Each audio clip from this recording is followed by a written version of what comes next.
want to acknowledge Toiroa and his achievements. It was really awesome to obviously teach him at school, but also for him to come back and share a few words with you guys today. But really cool for him to come in and obviously give a bit of feel about his journey. Okay, a few berries that happened on the way, and obviously that limelight of being involved with the All Black franchise and going up and up from here. But boys, a round of applause for Toiroa.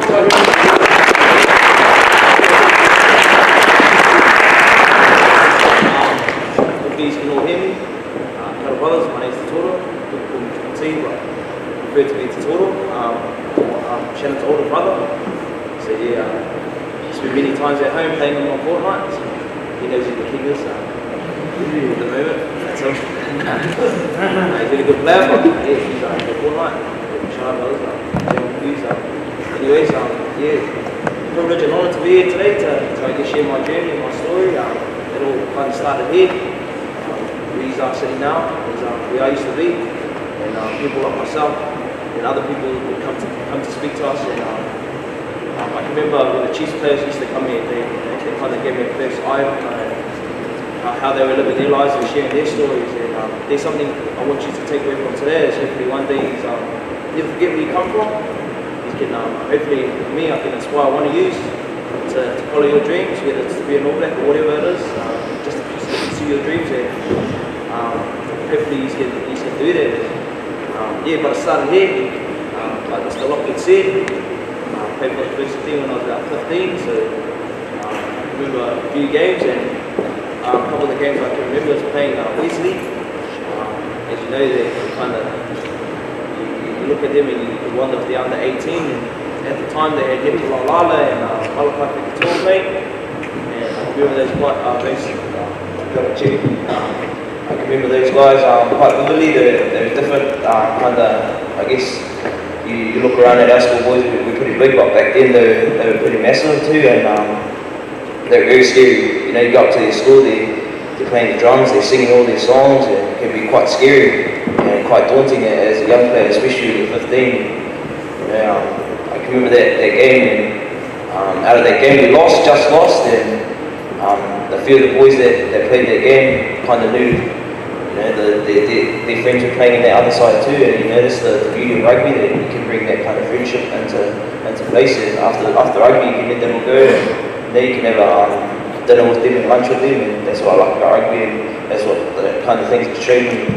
And those are just one of the games. And also, you know, in my last year, which was 2013, I had a good year. I was playing winger at the time, and you know, I was in between winger and halfback, and I had to kind of choose a position that I wanted to play. And you know, thanks to my father, Toiroa there, he told me I was always a halfback, and if I wasn't going to be listening to him, I probably would have tried to play winger or centre.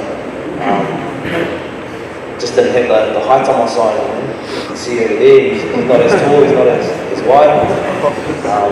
But other than that, you just got to find other ways. So yeah, ended up moving back to halfback, and ended up making the New Zealand bar here in schools, and we played at Auckland Invitational team, and they had a good game there. And at the time, Paul Tito, who works in Taranaki, he asked if I wanted to move down there. And I remember I didn't know where Taranaki was. All I knew was far away from home, it's away from mum's cooking, and I didn't want to be be away from them. You know, I kind of struggled during those times, but now it's really grateful and thankful that I ended up going that way. You know, I had a partner at the time and a little baby, so I had a baby at my end of the year in 2013, and that was a challenge itself. I'm just glad that, you know, I had a bit of some motivation there to I guess help me, and always give me that guidance that, you know, when times got tough, you know, I was doing things not for myself but for my family, and that kind of really helped me. So anyways, yeah, after that I went to Taranaki and did a bit of hard yards there, a lot of sacrificing, you know, kind of moving away from Toiroa and only going on hope and faith with a little family. Didn't know really what I wanted to do, and worked hard. You know, went over the summer. Summer's always tough for all of us, you know. We struggled to, I guess, you know, eat properly, you know, especially if someone else is having good kind in front of you. You don't want to don't want to say no, it's a bit rude. So you know, I had to really ask myself, do I really want to be an All Black or chase the dream? With a bit of support and all of that, I kind of always grateful for those people that kind of helped me turn those things down. Ended up having a good year there at the academy, and then made it in the 20s, and that was in Italy. So part of rugby, you get to travel, and hopefully one day you can travel the world and do what you do, and do what you love and passionate about. And had some really good players in there. We had Tahuriorangi and guys like that playing. I was just lucky I had great players around me, had a good year there, and ended up getting picked up for the Hurricanes. And at the time the Hurricanes just lost the finals to the Highlanders. So I went there in 2016, and that year we won it, so I got a Super Rugby championship. It's also my kind of feeling, that's where I guess rugby, Super Rugby I rate that as one of the tournaments playing, going around in the country. And it was an awesome experience that year.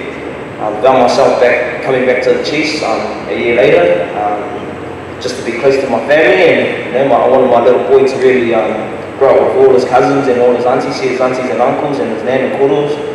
And I just knew if my family were good, I'll play alright, and that's all I needed. So I came back here and had a good year this year with the Chiefs, and was lucky enough to get selected in the All Blacks camp. And when you're in the All Blacks camp, you kind of starstruck because you're looking at your heroes that you used to look up to, like Sonny Bull and all them, you're talking to them as if you're trying not to show them that you're their biggest fan, that you're just try to be cool with it, but it's quite hard when he's talking to you, just looking at him, it's like it's huge, you kind of have like that man crush kind of thing.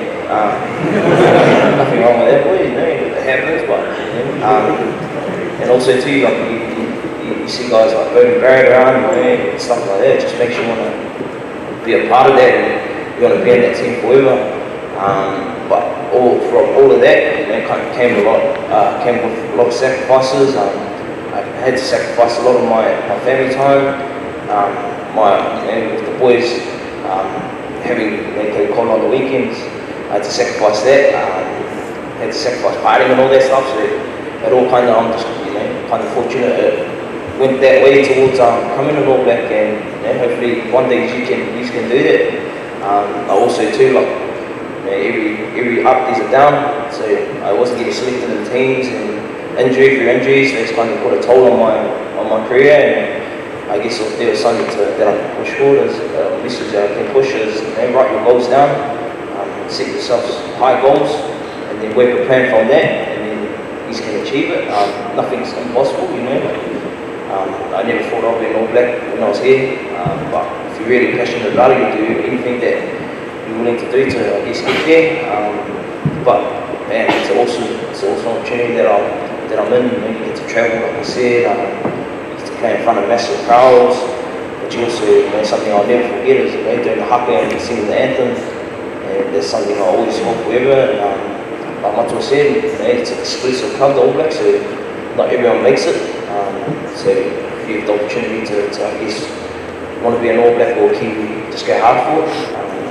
There should be nothing that stops you.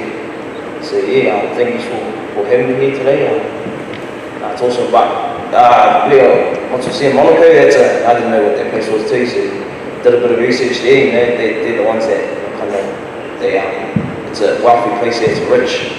I think the hotels we were staying in, they're about $1,300 a night, and I don't pay for that. I wouldn't pay there. I would probably sleep in my car if I had to, if I would. But it was awesome hotel, and all the players are there, like Brian Driscoll, Brian O'Brien and all those fellas, So guys I used to look up to, they're all in this one big room, and it's all just to, I guess, acknowledge all the players and all the achievers, and that's why I love rugby, is to make those kind of memories. And like I said, I always go back to, never forget where you come from. If you ever get the opportunity to go back to your old schools, do it. You never know, you might inspire one person to, I guess, hopefully follow their dreams, and whether it's in sports or whatever. So thanks for having me.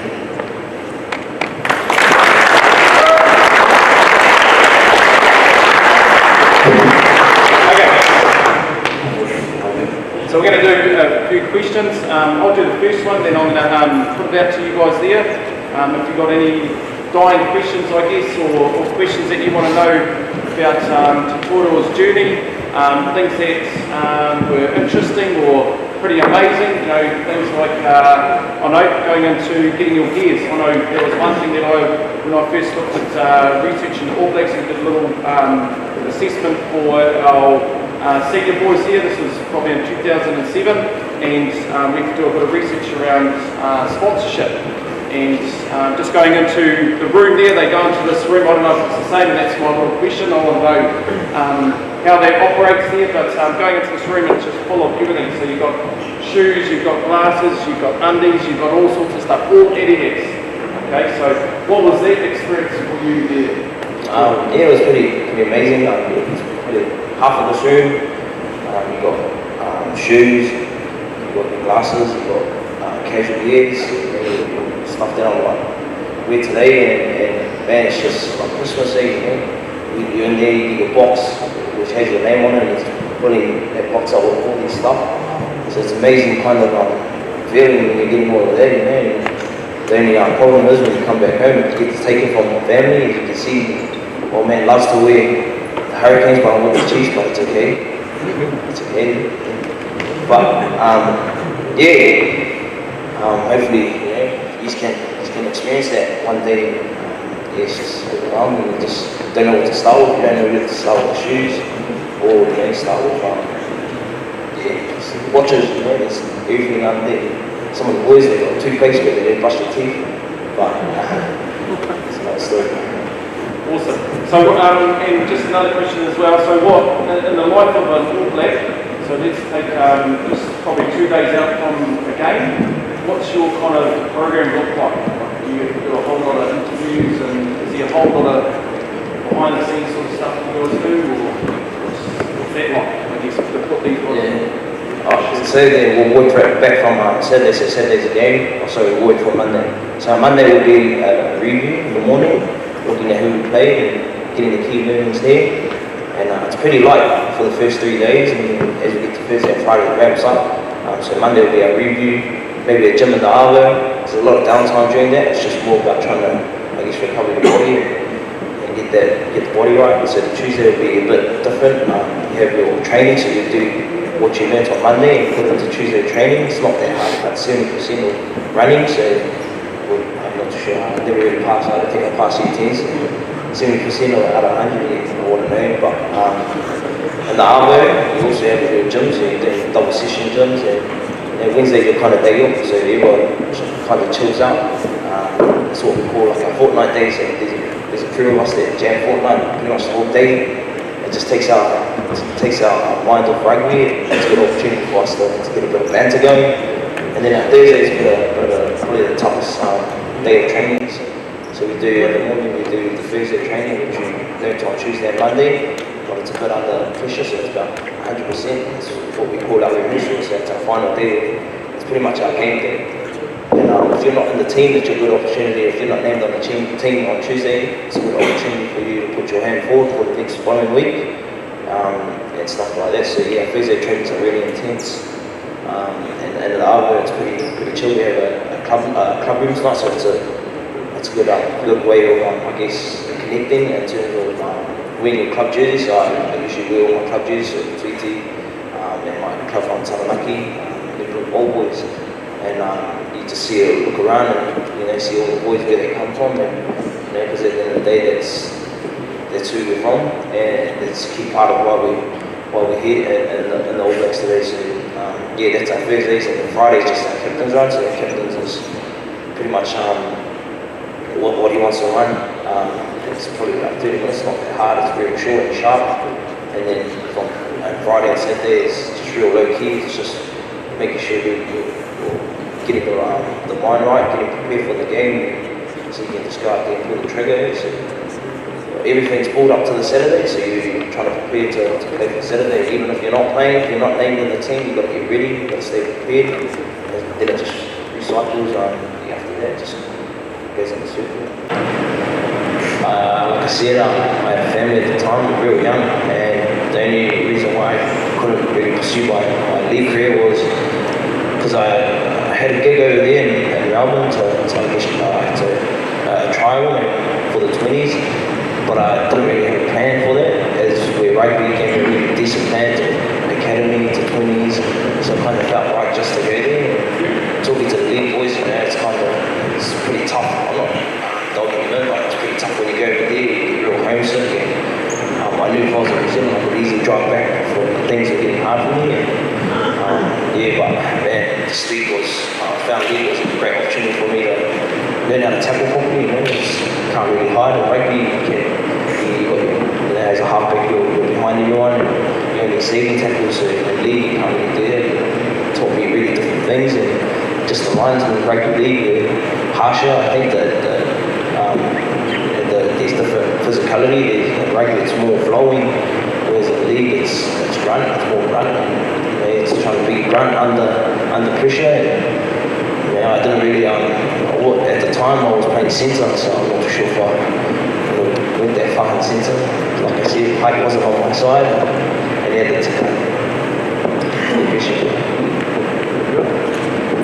Anybody else? Questions? Did you guys get that? No. What's the biggest ever crowd you've played at? There you go. Probably the biggest crowd I played was in my Japan where I started. It was like 60,000 maybe. It's pretty packed out. It was an awesome experience. My first time starting, so I was nervous at that, and then to get to run out in front of a full crowd was a beast itself. So you definitely plan for these things, but once you get out there and you play, you just forget about everything and just do what you do. But where I've sat in the crowd was England, and that was I think 95,000 maybe, or close to that. And you just, you kind of hear the haka, they're just singing these songs, and it's just outrageous. It's awesome. It's awesome. Is it hard to keep your focus on the game when you're playing for all those crowds? Focus when you're playing In front of the crowd. in front of the crowd. At times it can be, especially when I struggle when I play down in Canterbury, just because the crowds are real close to the fields, and when there's a line-up, you can't really hear the calls and stuff like that. But during the week, you kind of prepare for that. So there's little signals that you probably don't recognise on TV, but there's signals like a whatever hand signal or anything, and that just lets you know that you've heard the call. So stuff like that you obviously you can't play for everything, but Canterbury probably be the hardest place to play, because not only the crowd, but the players themselves, they're really good. And teams struggle down there.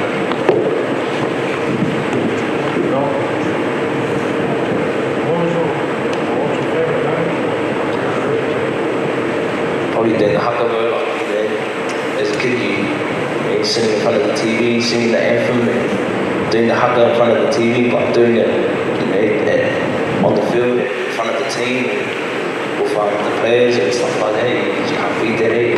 Having my family there too was a special moment, and something I probably never forget. It's just a really humbling moment for me and my family.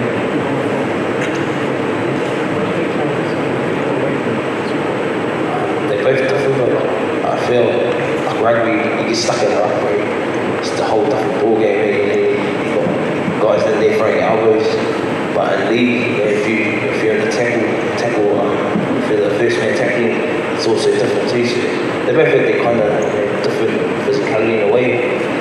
But I'm probably not the person to answer that, because I'm a halfback rider. I want to know whether I'm always on the edge, or if I'm playing league, or behind the front line of rugby.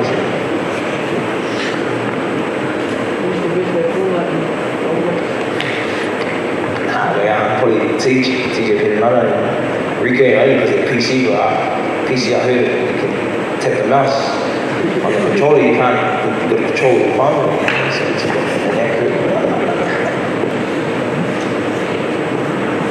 Play my old man down the line, turn him up. Told him to stick to it, looking up the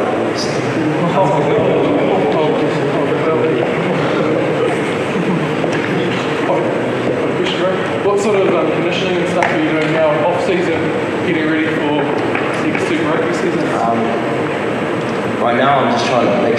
my mental side right. So seeing a lot of family and doing what I do, coming back to schools and doing that, and yeah, at the moment it's just free flowing. So I'll just go to the gym when I feel like it, just for now, get the body ticking over again, and probably next week or the following week I'll get a program written to me, just to know what kind of running and stuff like that I have to do. You've got to have all these targets. So next camp's January the 21st for the All Blacks, and yeah, they just want us to make sure when we come to that camp that your body's ready, and that you haven't had a bit of too much. But key is balance. So you can't always be rugby, or you can't always be relaxed. So it's trying to work out the alignment between the two. What's the fitness levels that you have to make? Like, is there a big test score? Anyone heard of the Bronco? So it's 20, back to the trial, 40, back to 60, 5 times. So for me, I have to try and get up to 4 minutes 40. That's our targets for 9s and 10s. And the fittest guy at the moment is Boda Barrett. He runs like 4:20. I don't know how to do that. I'm not too sure what he's on, but I'd love to be on that stuff too. So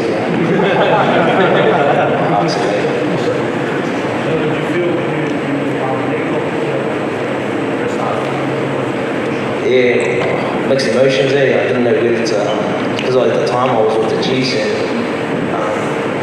Steve Antonin gave me a phone call, and he told Colin Cooper, who's our Chiefs coach, that I was in the team, and Colin Cooper named the team that was obviously in the camp, and he said it in front of the boys. So all these emotions were coming into me, and I was just trying to make sure I stay strong. But really, I just wanted to cry about it. As a kid, that's what you want to be, and all that. So, yeah, just more emotions. Didn't really tell my family. I let them find out on TV, and it's something I definitely wish I had changed to let them know earlier, so they can prepare. Because my mum didn't even watch the name, and she got told by social media. Yeah, that's something I learned the hard way to make sure you tell you. So if anything happens like that to you boys, let your family know first. Don't let social media know first.